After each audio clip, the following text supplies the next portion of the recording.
Have you heard what they're saying? Have you heard what they're saying? Number 6. There is no God. Well, we're living in an age where the existence of God is no longer taken for granted. The people who are writing the history of this century are calling our century the age of skepticism. Times have changed. In fact, they've changed tremendously the last 200 or 300 years. We've seen the growth of science. By working certain experiments and making certain observations, they came to the conclusion that a planet called Pluto existed before they ever saw it through a telescope. But by using the same sort of experiments, nobody has ever come to the conclusion that God is. The Russians sent up Yuri Gagarin, and up he went, first man in space, and down he came and was interviewed. I didn't see any God up there, he said. And that's the way that people are beginning to think. The ordinary man in the street's beginning to think like that, and does already. Perhaps there is a God, he says, but perhaps there isn't. And if there is, I just don't see how we can know for certain whether there is or whether there isn't. I just don't know. And the average person lives anyway as if there isn't. You might press him and press him and press him, and he might at last admit there is, but he lives as if there isn't. The ordinary person in your street, in your school, in your place of work, doesn't worship God. They don't quietly sit down and contemplate and adore Him and admire Him. They don't do it. Perhaps you don't. The ordinary person sits in any restaurant. He picks up this food. It's a miracle. The miracle of growth of vegetables and potatoes and even meat. And he tucks into it, and he never lifts so much as his heart up to God to thank Him who's given him all things richly to enjoy. Doesn't touch him at all. It doesn't even cross his mind that this thing is given to him by God. A man wakes up in the morning, he still has life, hearing, sight, powers of thought, but he doesn't lift up his heart to God to thank Him that he has all those things. The average person lives as if God isn't. He certainly doesn't sit down and ask if God has spoken. And he certainly doesn't examine what God has said. And he certainly doesn't serve God. And the people in your place of work certainly don't enjoy God, because in their hearts, at least, they say, there is no God, at least, until something goes very wrong. When they find their child is dying, then sometimes they'll kneel by their bed and cry to a God whom they've never spoken to before. When they're faced with some extreme danger and there seems no way out. A friend of mine told me that before he became a Christian that he was in an aeroplane, and it was announced that the aeroplane could not possibly land, it would have to crash land. And everybody in the plane was praying and crying to God, for whom they'd hardly had a thought. But the rest of the time, there is no God, is the way that they think. Now tonight I'm going to speak to all of you who are in this position. I don't care whether you call yourself an atheist or an agnostic or any other posh word or no word at all. If you are living as if there is no God, the message tonight is for you alone. And as I talk to you, I'm going to be as simple as I can, young people. I went on a bit last week, and I'll try and do something about it this week. But I'm going to try and make you think. And if you get a headache, I have paracetamol in the study. But I'm going to try and make you think. But as I talk tonight, a strange thing will happen to every one of you. Some of you won't like what I say. Some of you will disagree with it. Some of you will argue with it. Some of you will yawn, at least inwardly. Some of you will get impatient. Some of you will say, I can shoot down those arguments. That's what you'll say as the sermon proceeds. Some of you will say, I'll have nothing more to do with this. I'll never come in this place again. But every one of you will know in your conscience that what I'm saying is right. There'll be no exceptions. You will not understand how you know but every one of you will know that what I'm saying is true. Because it is a fact that when you go out of this church and look at the universe around you, the sky above you, the trees that you see from time to time, and even the design of your own body, you know that God is. And when you hear God spoken about, you know that God is. And when you heard the Bible read tonight, you knew that God is. And when I quote scripture texts as we go along tonight, you will know that God is. And when you say, there is no God, you are being deliberately ignorant of something that all along you know is true. Now there are two parts to the message. First part, let's do some thinking. Second part, let's do some listening. Perhaps you say, well, I've got to do the listening while I'm doing the thinking anyway. But no matter, we'll divide it like that. First part, let's do some thinking. Second part, let's do some listening. Let's start with the thinking.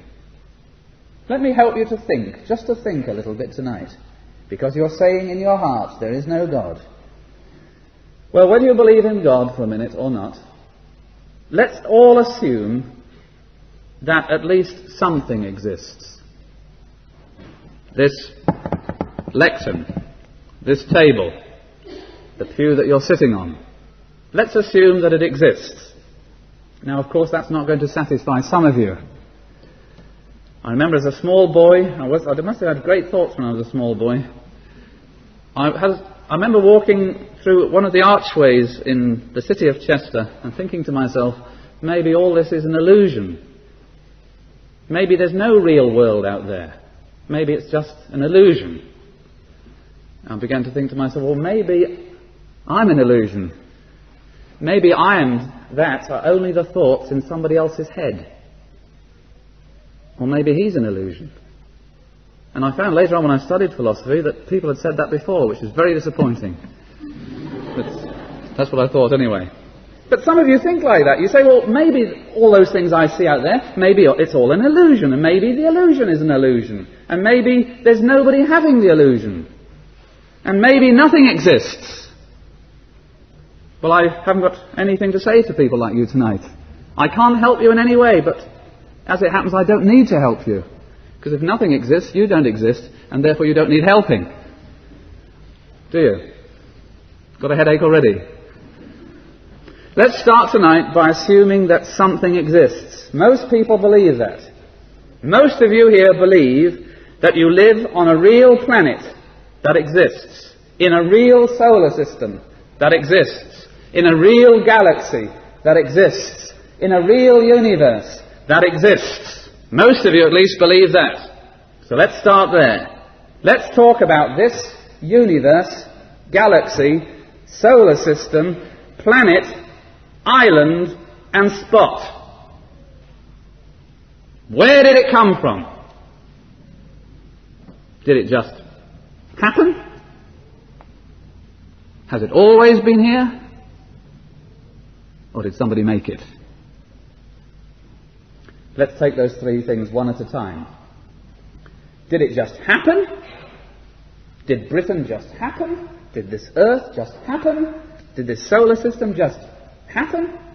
Did this galaxy with its thousands of millions of stars just happen?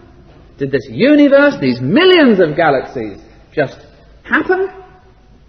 That's what the French used to believe. Less than 300 years ago, they were still believing it. Their scientists were teaching that if you leave bread too long in the bread bin, what happens to it? Ugh, doesn't it? Green appears on it. And they built a theory. They called it spontaneous generation. They believed that green which appeared on the bread just happened. It came from nowhere. But of course, with the rise of science, modern science, and we all know all about bacteria, and even you folk in the first year at school know about it now. You know why the mould is on the bread. And the same scientists, you'll never believe this, they walked past a puddle one day and looked into it and there was nothing there. And they walked past a puddle a few days later And there were tadpoles. And they said, here's one more proof of spontaneous generation. Where did the tadpoles come from? Well, they just happened. Well, even junior school children now know where tadpoles come from. You all know about the life cycle of the frog. You've been taught the life cycle of the frog at school. But they taught that these things created themselves. Now, everybody laughs at those ideas today, except when it comes to the origin of the universe. And the old idea still lives on in some minds that it just happened. Spontaneous generation. It created itself. Did it just happen? Did it just happen? What would have to happen for something to create itself? Now wind up the brains a little bit. Think about this. If something was going to create itself, it would have to exist already. It would have to exist before it existed, wouldn't it? In fact, it would have to exist and not to exist at the same time, wouldn't it? Which is nonsense. Well, says somebody, all right, but nonetheless I believe that the universe happened by chance. Well, what precisely do you mean? Well, the person says, when I toss a coin, it's just a chance whether it comes up heads or tails. Oh, no, it isn't. If I could measure the precise velocity of my thumb, the weight of the coin, could map the precise trajectory, the density of the atmosphere, and the exact catching point, I could predict every time which way the coin was going to come. And we say it just happens by chance, not because it just happens by chance, but because we just do not know all the forces involved. Don't say to me, the universe just happened by chance. We use that expression not because there are no forces involved, but because we don't know the forces involved. Chance itself is simply an idea. Chance is nothing, and nothing cannot produce something. The ordinary sixth former in the ordinary English school can sit down and realize that the whole idea of this spot, this island, this planet, this solar system, this galaxy, this universe just happening is absurd, ridiculous, incredible, unbelievable. And you don't believe it either. Well, then where did it come from? Has it always been here? I find a very interesting thing when I speak to non-Christians. I talk to them about the eternity of God, and they say, what do you mean? And I say, I mean that God had no beginning, he is self-existent. And then they say, well, what do you mean by that? And I say that I mean that he owes his life to nobody except himself. And they say, that is ridiculous. And then they start talking about the universe. And they tell me that it's always been here.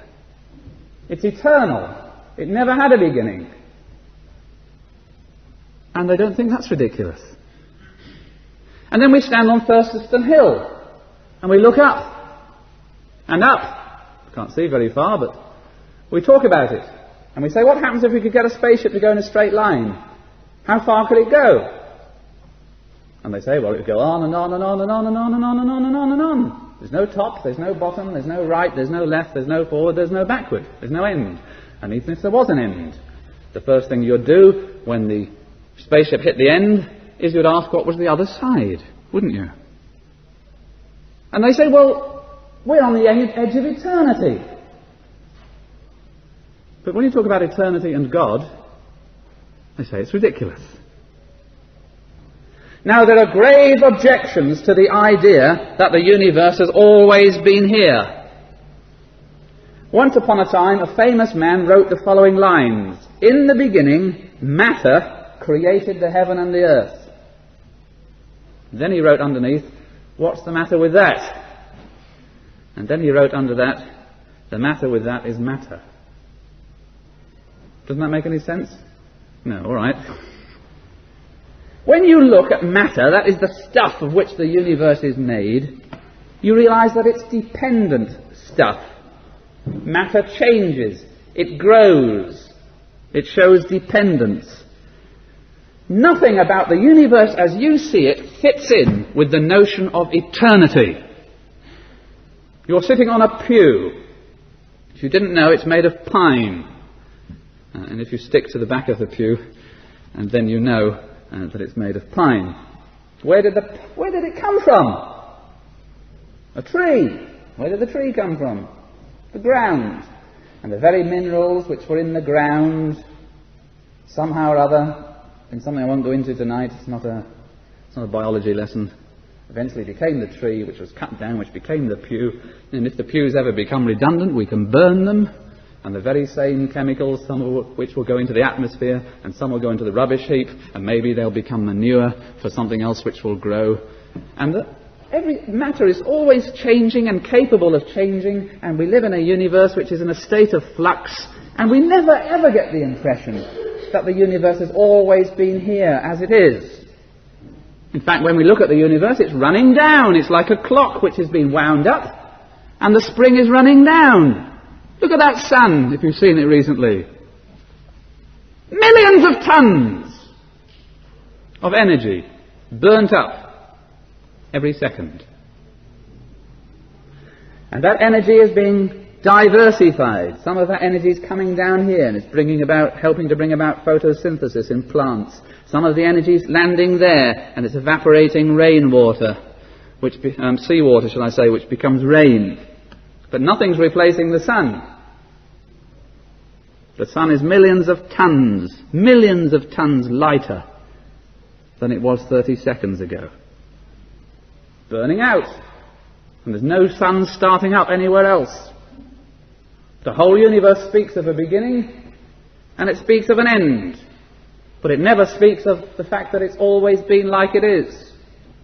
You take those stars, stand underneath the sky when you go away to camp or on holiday and look at the stars. They're all rushing away from each other at millions of miles an hour.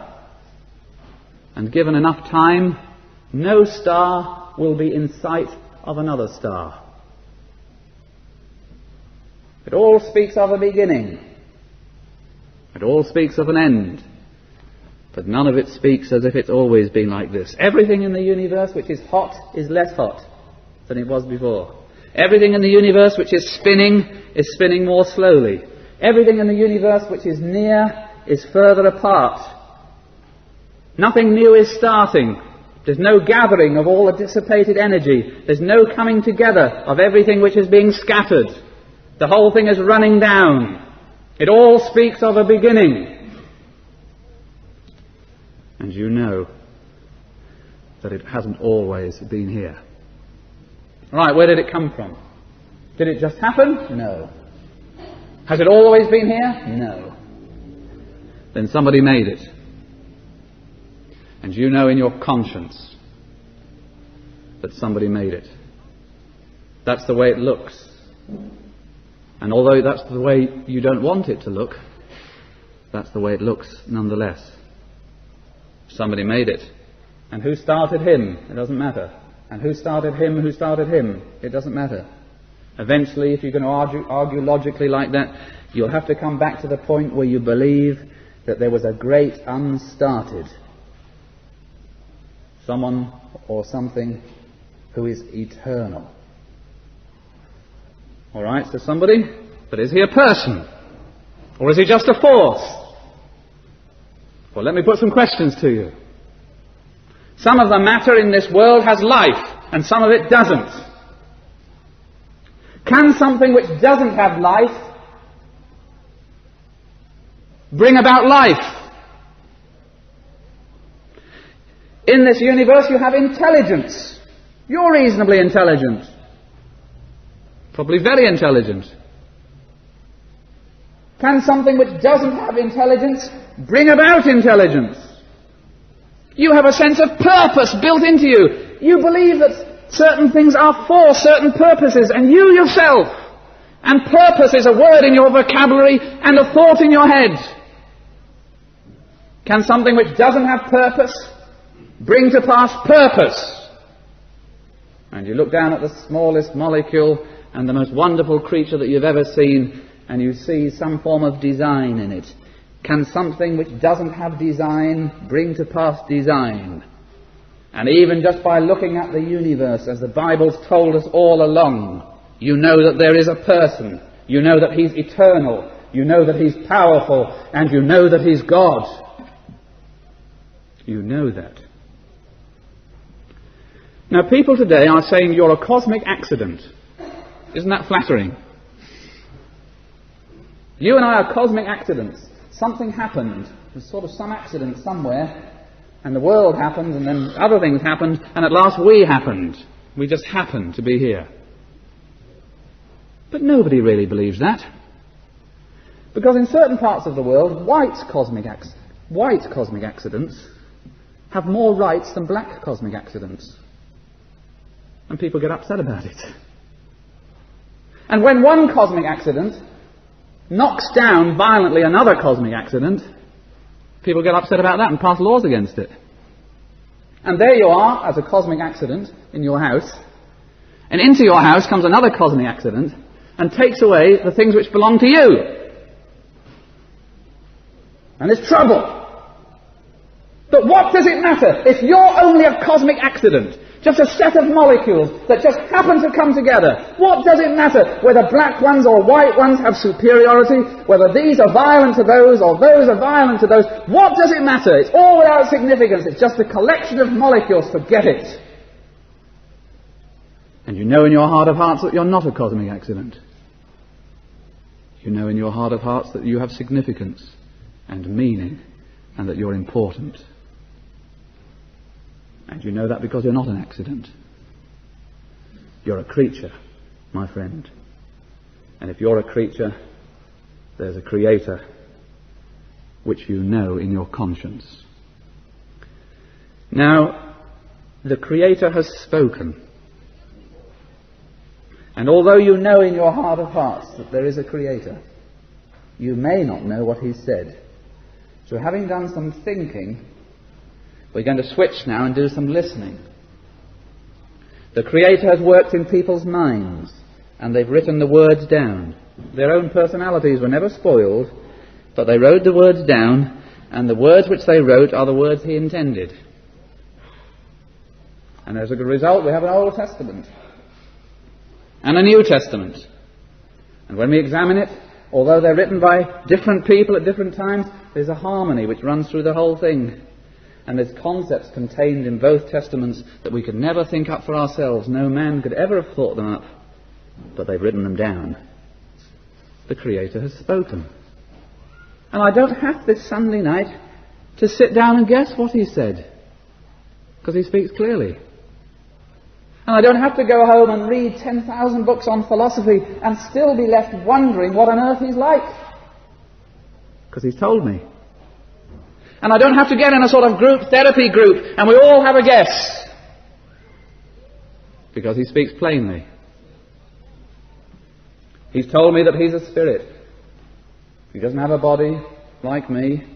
He's not confined to one place as I am. He tells me that He's a spirit. God is a spirit, and they that worship Him must worship Him in spirit and in truth.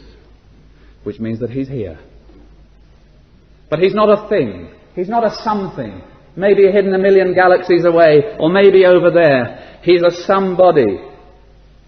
And every time He speaks, He gives a name to Himself.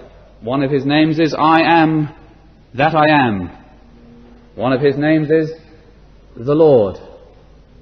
One of His names is Jesus. He's very great in His essence as God.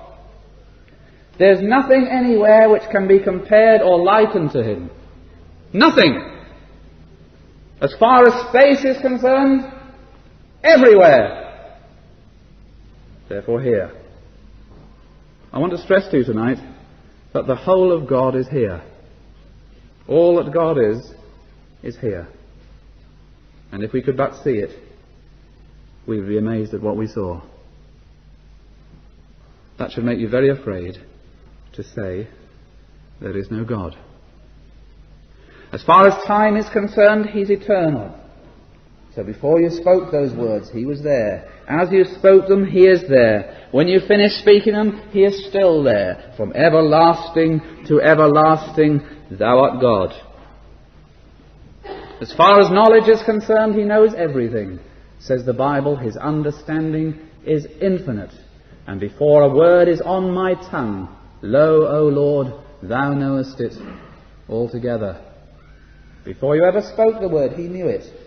He knew how you would say it, in what accent you would say it, why you would say it, to whom you would say it, with what emotion you felt, what motives were in your mind, what was in your heart of hearts. He knew it all together. And the secret thoughts that you have about him, which you never tell another, he knows. And the times you wake up in the night, and you spend all day saying there is no God, and you wake up in the night and at least admit it to yourself, he knows about that too. And he has power.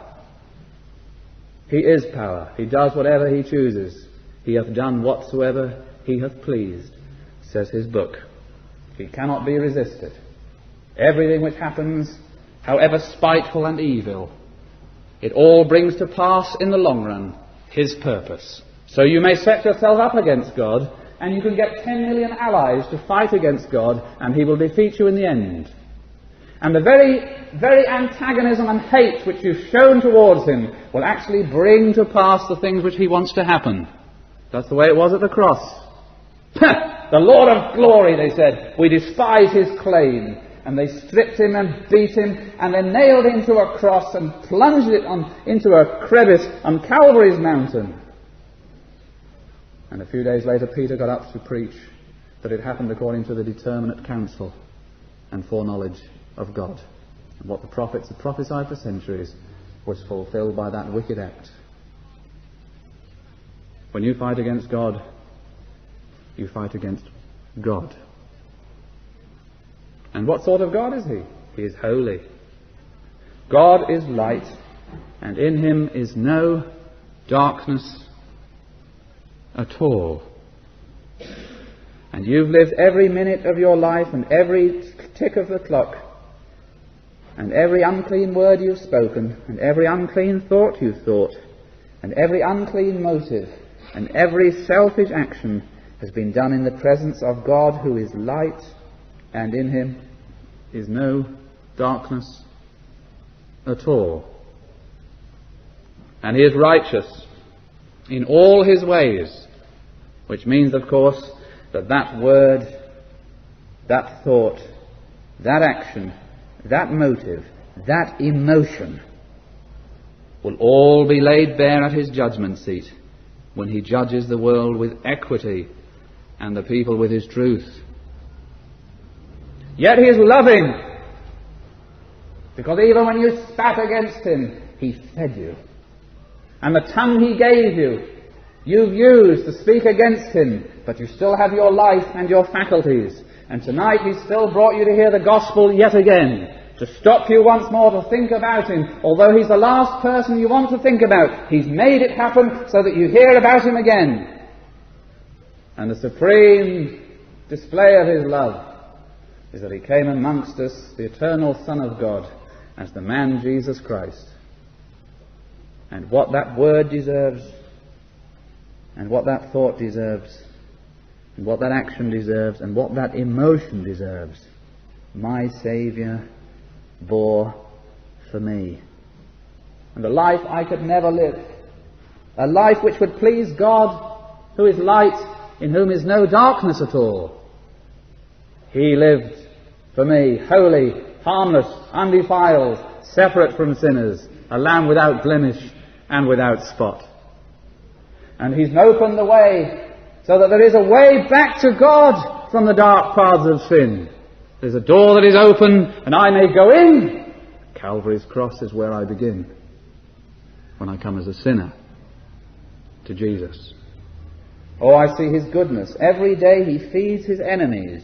I see his wisdom. I see it in his creation. I see it in everything that surrounds me. I see it in the music and the art and the skills which still remain amongst mankind. but I see it supremely in that cross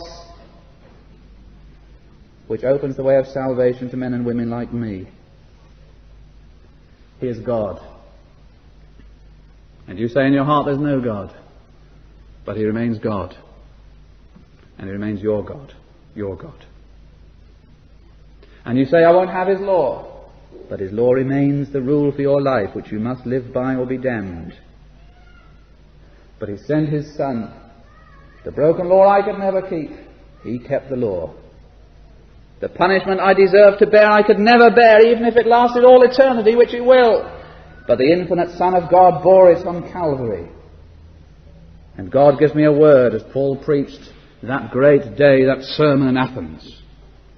And now commands all men everywhere to repent. And speaks to his world.